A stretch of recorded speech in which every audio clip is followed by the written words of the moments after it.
All right, so we're going to go over the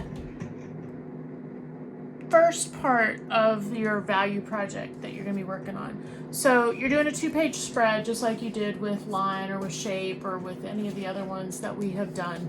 On this half, you're going to do a simple value scale. I think I said it needed to have 5 parts. You'll write the word value, you'll define value. There's a little list on your project sheet about what needs to go on there. And then you're going to show some different value examples of how you can do cross-hatching or stippling, just like we did in the value scale little worksheet that you guys were working on. And I'll have a form for you to upload that too. So if you haven't finished that, go ahead and finish that too. And you can attach that somewhere inside your sketchbook. So for our project, and I'll put an example of this in the video, we are going to do a project that looks basically like 4 cutout pieces of paper on top of each other.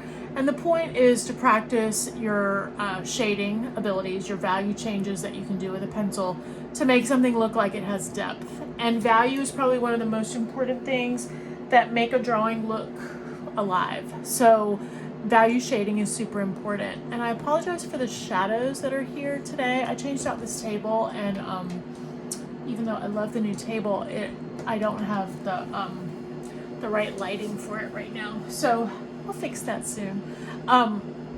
But you are going to be using a pencil for this project. Just a regular old number 2 pencil is probably your best bet.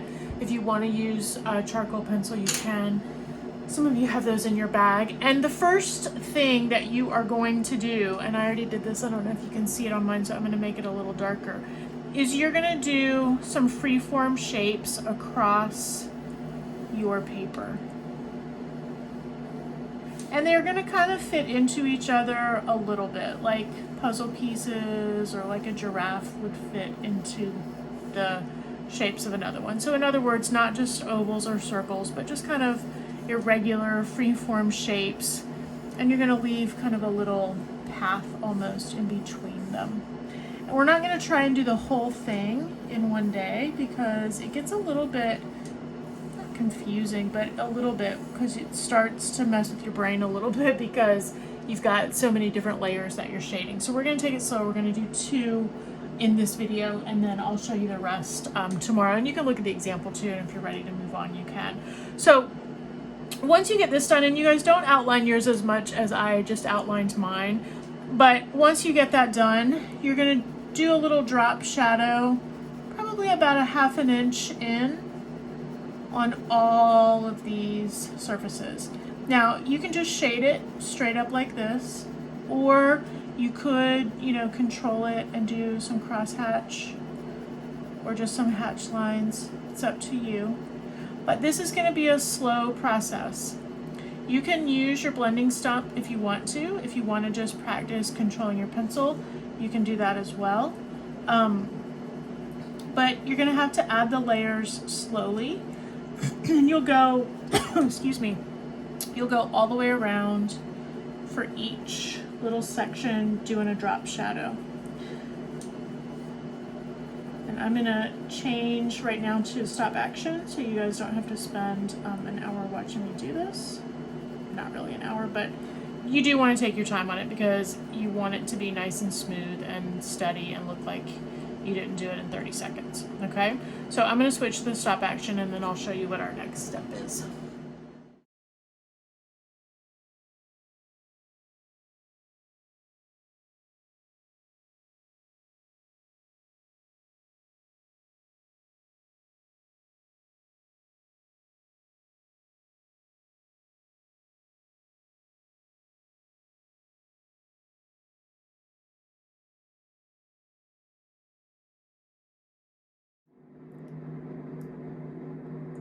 Okay, so then for the second step, after you get all these little drop shadows layered in, and you can always go back and kind of, clean up, and we'll get to that at the end.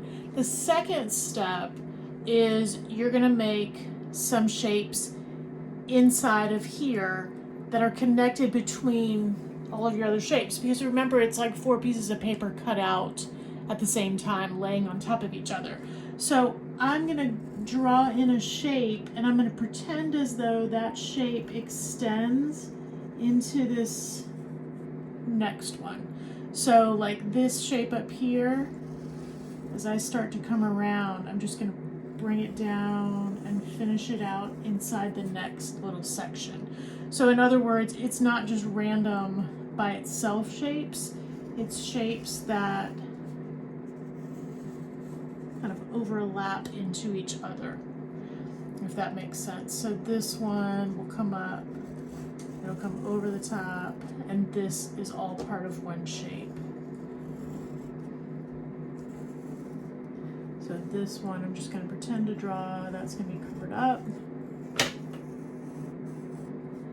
So this little circle here comes around.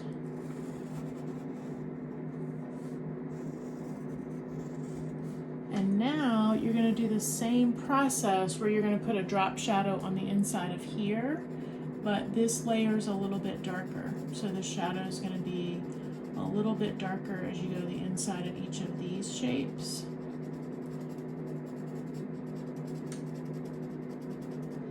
And basically the same process, but this time you're just controlling your pencil pressure and making it a little darker, especially as it gets closer to that edge. So I'll switch, I don't know why I keep saying stop action, it's time lapse. So I'm going to switch to the time lapse and I'll shade all of these little inside areas and we'll see where we end up.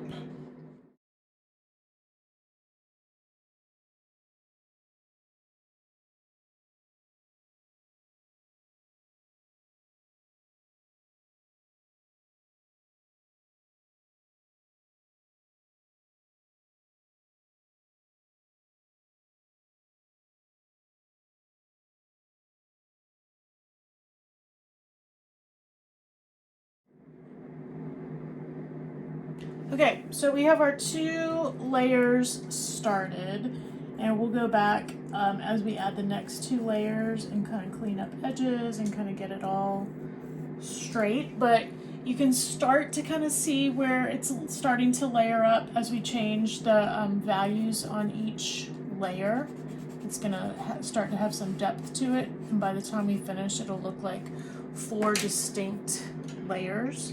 So we're gonna leave it there for now, and then we'll talk about how to add the last 2 layers tomorrow. And I would go ahead and get these 2 done today so that when we go over the last 2, you'll be ready to add those, okay? And we'll talk about our crumbled paper sketch some more tomorrow too, so don't worry too much about that. Just get this shading done today and